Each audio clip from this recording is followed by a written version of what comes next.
Welcome to the Irish Pagan School podcast. Your hosts are authors and co-founders of the Irish Pagan School here in County Waterford, Ireland, Laura O'Brien and John O'Sullivan. Fáilte. Can a pagan person worship the Norse pantheon and the Irish pantheon at the same time? Well, Dag de Eve agus Fáilte. Hi, hello and welcome. John O'Sullivan from the Irish Pagan School here. And that is a question that we had over on the IPS TikTok. But I thought, though I answered it there, I might actually come here and just take a bit more time to expand on it a little bit further, because it's quite common, actually, that people would have experiences with more than one pantheon or have cross-pantheon relationships in their spiritual processes.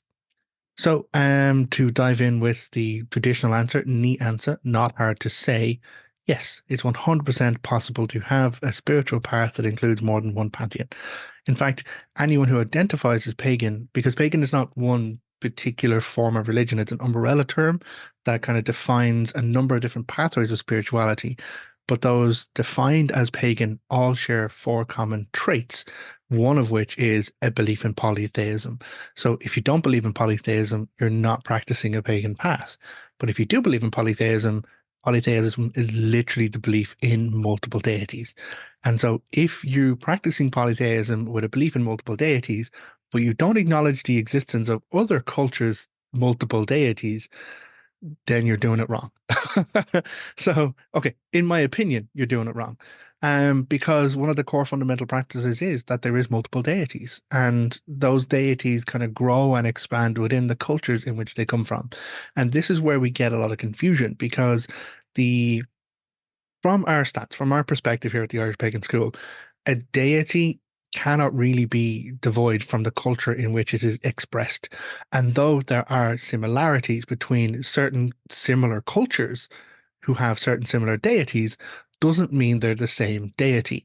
And part of the problem that we have seen in the past, as far back as Julius Caesar's fucking domination of Europe, is this need to force all deities or all expressions of divinity to conform to one ideal. Julius Caesar literally wrote about it himself. He referred to this concept of a dispater, Dispater, which is a sky father. And according to his religious expression, his belief was that, every kind of culture had a sky father, and all you had to do really was find out who that is in the other cultures, and then you can map how that fits, which is where we end up with such terrible kind of cross comparisons of the Dagda being the same as Odin, or the Dagda being the same as Thor, or Lu being the same as Apollo, or like Odin being the same as Zeus. They're fundamentally different expressions of deity based on the culture that they come from. And so from us here, you can't really eradicate it doesn't make sense to separate a deity from the culture in which they grow and they express.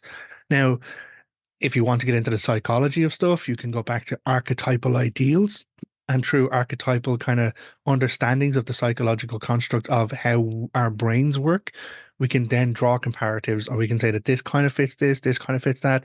But forcing that kind of archetypal basis to then define the deity, you're missing a trick as well, because the concept of archetype isn't to define things to the lowest common denominator so they make sense. It is to just allow you a framework for you to explore your own perceptions of things in a way that you can then delve deeper and build a better connection with. And that is how we teach it at the school. So to bring it back to our core topic and to avoid the psychology too much, we were asked, is it possible to have an expression of faith or spirituality or spiritual pathway practices of paganism with more than one pantheon, in this instance, Norse and Irish, and do they conflict, which was the extra part of that question. So yeah, absolutely. Really what it comes down to at the end of the day, it is your own spiritual life.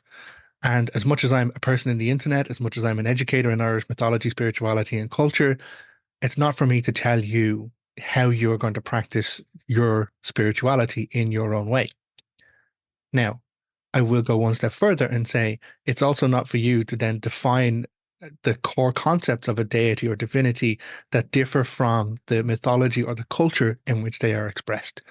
So anyone who's looking to explore a spiritual pathway in multiple directions between different pantheons has pretty much doubled their workload because the only way to do it honorably and ethically is to embrace the culture, embrace the mythology, learn the stories, get to know the information about that deity from its own cultural context. And through then, you then have a better idea of how to approach and how to interact with that expression of divinity. So pretty much you've signed up for double the work. One of the other things I have come across, and it frustrates me to a certain degree, is how certain individuals treat their spirituality or treat their divinities like they're a pick and mix. Like they get to have a bit of this, a bit of that, I'll take a bit of this, and I'll take a bit of that. All of which is this concept of take, how the deity fulfills something for me and how I take from that relationship, as opposed to build a partnership or build a connection, which is what we teach at our school. I've been around people who are sharing their altar space with me, and again, they're entitled to do it the way they're going to do it, but they are like, oh, I put this on this altar for love, and that's Aphrodite. I'll put this on this altar for here, and that's wisdom. I put this on this place over here, and that's for this. And they're literally just putting coins in a machine and expecting blessings to come out, instead of building an actual dialogue, building a narrative of experience with an expression of divinity, which allows for a deeper kind of understanding of what that deity's agenda is, what their insights are, what their perspectives are, and how we then, as individuals in our world, can align that for ourselves with them and their cause. But again, you're going to do it your way. But what I would say is you need to be cautious and careful, because we have had people come to us in the school saying, oh, this has happened and this has gone wrong, and I don't know why this is happening in my life. And invariably, we take them through the process, ask a couple of questions. Well, how do you express your spirituality? When, where, what is your altar space like? How are you kind of communicating with deity? And it turns out that they have missed a step somewhere along the way, and they're not engaging as honorably or ethically as they could, or they're confusing or altering energies by just dumping it all into one place and expecting it to work. Because when we talk about altars, for example, an altar is a physical place where you go to engage in spiritual activity. The altar needs to work for you, but it also needs to work for the deities that you are communicating with.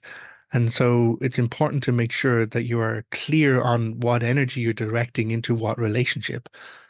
I joke about it like, polytheism, you may as well be engaging in polyamory, because you have to engage in multiple different relationships at different times with the same level of respect, honor, communication, and interaction if you're going to maintain that healthy level of connection with the expression of divinity you're looking to engage with. So, specifically down to the Norse and the Irish, there is no conflict really in the fundamentals of pursuing your relationship with those two pantheons. Ireland itself, like the first recorded invasion or arrival of Vikings into Ireland was in 800 Common Era. So thousands of years ago, we have records of Vikings coming into Ireland, and they didn't just come to raid and then fuck off. They came and they stayed. They used Ireland as a place to transport via whole different areas around Europe and beyond for their shipping and for their trade. So much so that places like Dublin and Waterford, Cork and Limerick, all of these places are built on rivers and for the main reason, and on the coast, because it suited the Vikings. They were Viking kingdoms initially, they were Viking settlements. And it didn't just arrive in 800 Common Era. We have records of them all the way through for 500 plus years being in Ireland. Not just kind of coming and going, but establishing, being part of the place. And that's where we get to this concept of Hiberno-Norse, because there was an interaction between the cultures to such a degree that there was blending. Cultural blending is going to happen. It is normal. It's natural when you have people of different cultures sharing and engaging with openness and honesty and a respect for things. Now, of course, that doesn't mean there wasn't conflict. There absolutely straight up was conflict. We can look at that very clearly with the very famous Battle of Clontarf, just outside of Dublin, in the 1000s, 1060 or 1070, and that's the one that ended the dominance of Brian Boru, the very famous Irish king. But it was a conflict involving Viking warriors. So that didn't end Viking Ireland. They then carried on, they stayed, and Vikings did actually convert convert to Christianity, because we know from the records that that's the rise of dominance of Christianity is very much core within that medieval period. Although the first arrivals of Christianity can be traced back to 400 Common Era, when we have places like Skellig Vigil or Gughan, which are hermitages in remote places in Ireland. So the expression of spiritual pagan pathway involving both Norse and Irish culture and Irish deities is completely normal, makes a lot of sense. Talking about integrated ancestry, it's entirely possible that someone can trace their ancestry back to Scandinavia and to Ireland, and that's where you're going to have those interactions about pursuing a relationship with deity.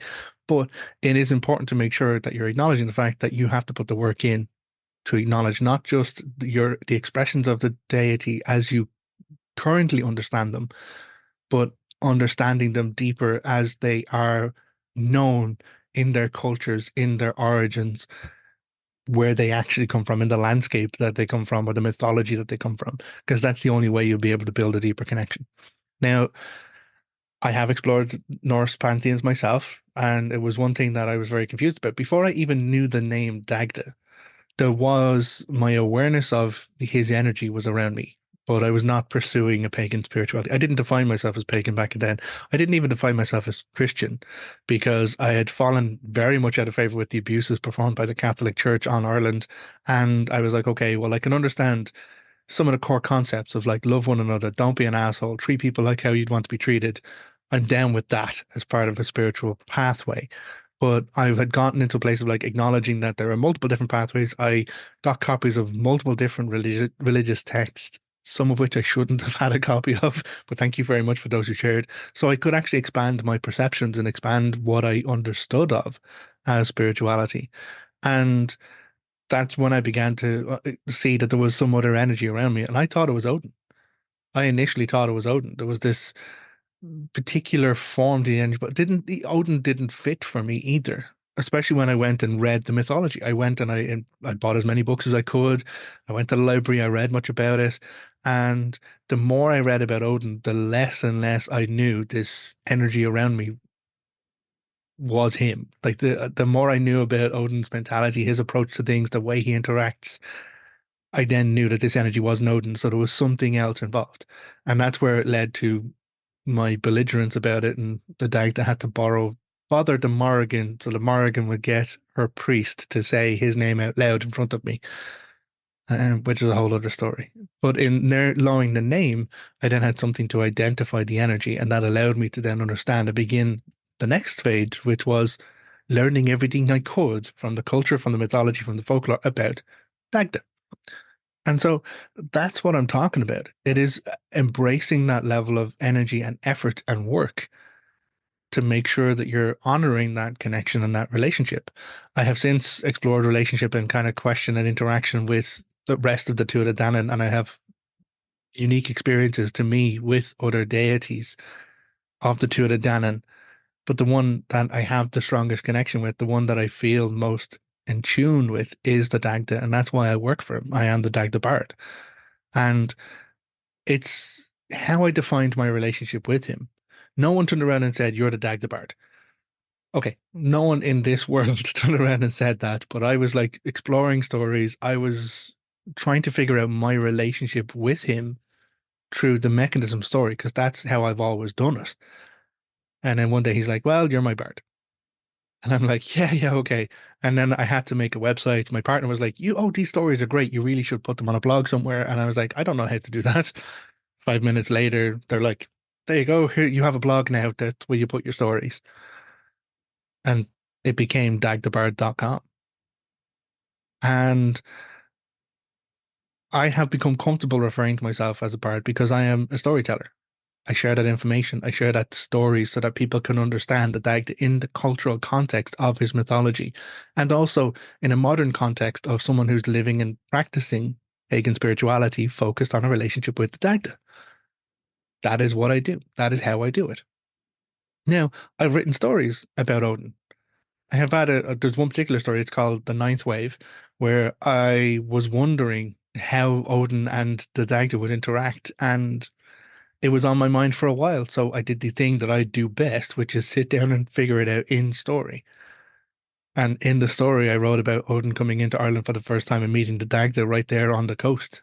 And it was entertaining for me to explore that based on what I knew about both of those deities and how they would interact.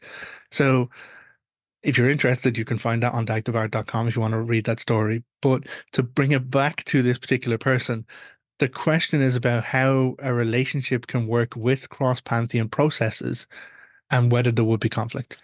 So it does come down to knowing the information to help you define and understand what you mean by conflict and whether or not there is some underlying shifts in energy that are required to maintain space for those relationships independent of each other.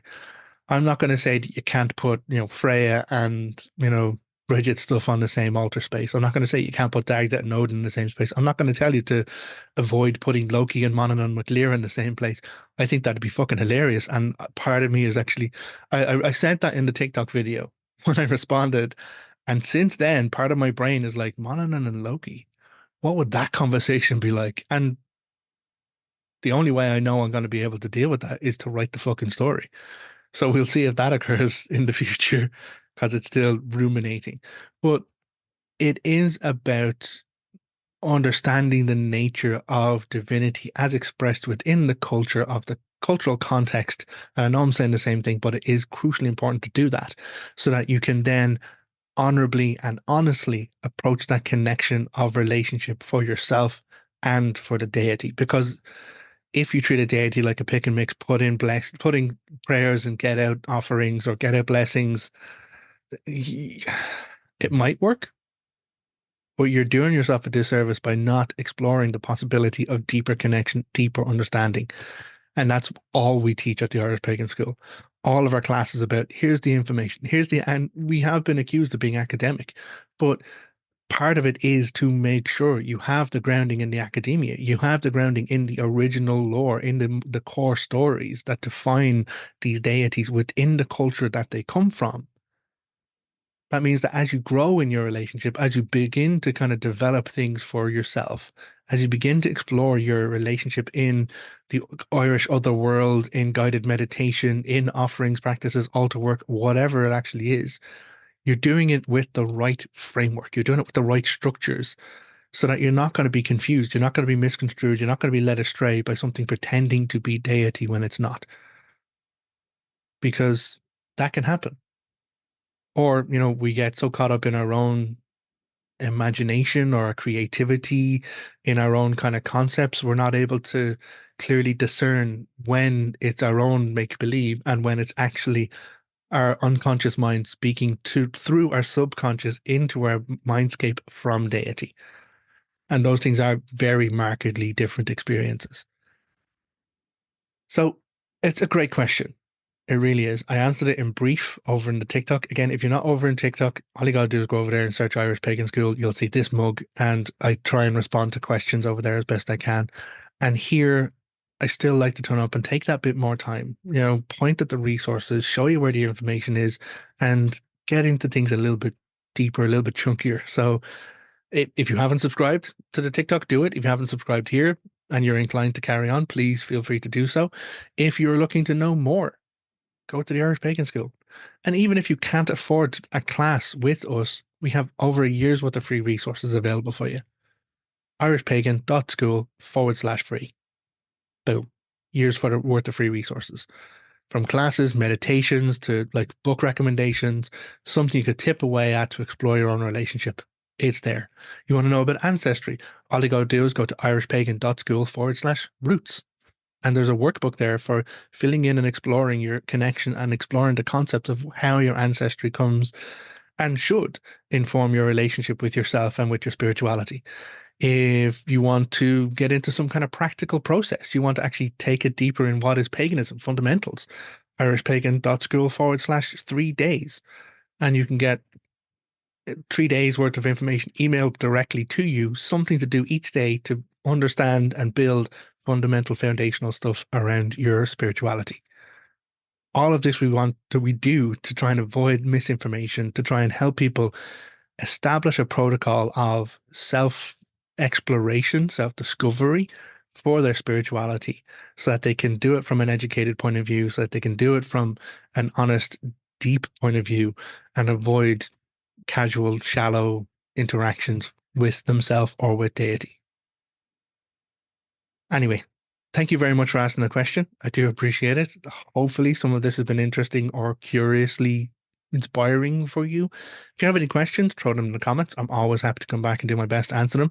If you aren't subscribed, do make sure you follow up and connect with the information. We do this all the time because it is a joy, but it's also part of the calling to get real information out there. It's protocol. It's mandatory 101 stuff according to the God that I work for and the God my partner works for too. So thank you very much for being here. Look after yourself. Until the next time, slán. Goodbye. If you enjoyed this podcast, please leave us a positive review in your podcast listener.